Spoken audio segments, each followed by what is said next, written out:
Welcome to the show. Brock Page here. Random sports picks for fun. Chicago's at Cleveland for a 7 o'clock tip-off at the Q. The Cavs opened this one up as the 15.5-point favorites, and the total at 207.5. Since the betting opened up, however, we've seen a good amount of that early money come pouring in on Chicago to get the job done.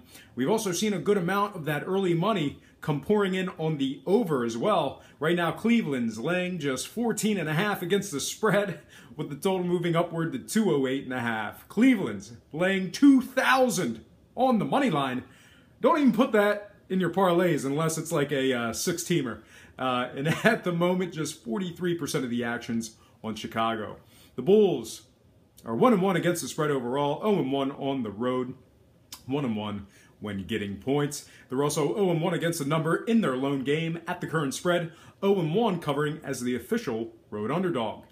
Cleveland's not all that great covering themselves. They've covered just 1 of 3 overall, and 1 of 3 against teams allowing more than 102 a game.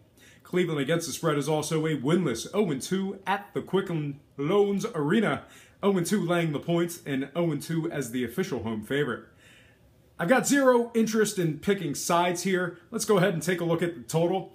And yeah, would you look at that? Both teams are 1-1 to the overs in their last 2. One game went under, one game went over. Well, great. Not taking any action on this one, but if you were about to push me off a ledge, I guess I'd reluctantly take the under in this one. All told, however, you got a team that's tanking and a team that doesn't need to try hard and has double-digit spreads to cover every game. I'm taking no action in this game. All right, next one I have for you. New York Knicks at Boston. We're going to make a pick on this one, I promise. This one tips off at 7:30 Eastern in the Garden. Boston opened up the 9-point favorites and the total at an even 210 since the betting opened up. We've seen most of that movement on the total more than anything. Boston's still laying 9 against the spread, but that total's moved all the way down to 208.5. Currently, the Celtics are 425 to win it outright, and at the moment, just 42% of the action's on the Knicks, so look for that spread to maybe move half a point or so by tip-off. If you're betting sides and leaning toward the Knicks, you might want to be careful. The Knicks against the points are 0-2 overall, 0-1 traveling, 0-2 catching points. New York's also 0-1 covering as the road underdog, and 0-2 covering against teams allowing more than 102 a game.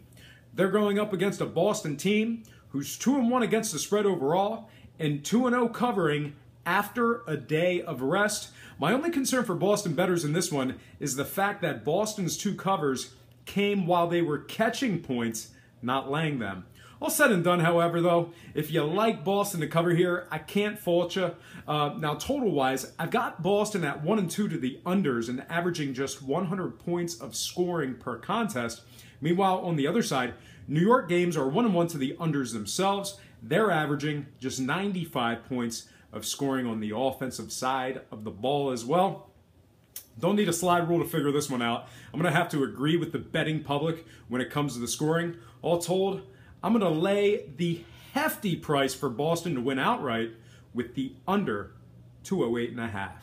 All right, I'm going to slide in my next and final game for the show. I know there's more games out there, but I just wanted to cover 3 today, and I'm talking about Utah at the LA Clippers. Clippers opened up 4.5 with the total at 2-1. Since the betting opened up, we've seen a good amount of the public action come pouring in on the under. Not a lot of scoring expected by the recreational bettors, apparently. The Clippers remain the 4.5-point favorites, with the total moving all the way down to all the way down to 197.5. Currently, the Clippers are 185 to win it outright, and at the moment, just 44% of the public has action on Utah, so look for them to probably catch an additional half point by tip-off. I've got to tell you, folks, I know for a fact that there's some cappers out there that can figure this game out. I am not one of them. I'm not a capper, nor can I figure this one out because these teams have collectively covered every single game they've played this year. Utah against a number is 3-0 overall, 1-0 traveling, 2-0 catching points. They're also 2-0 covering at the current point spread, 1-0 as the road dog, 2-0 covering after a day off. Their covers came over the likes of Denver, Minnesota, and OKC, might I add. Now, Utah's got themselves a Clippers opponent who's been pretty damn good against the number themselves, going 2-0 overall against the points. They're also 2-0 laying points, 2-0 covering after a day of rest, and 1-0 as the official home favorite. Once again, see what the other guys are saying about this one and get back to me, because I have absolutely no idea how to proverbially cap the game when it comes to betting sides. Now, total-wise, let's take a look at some of the scoring. I think I've got a pretty good beat on this one.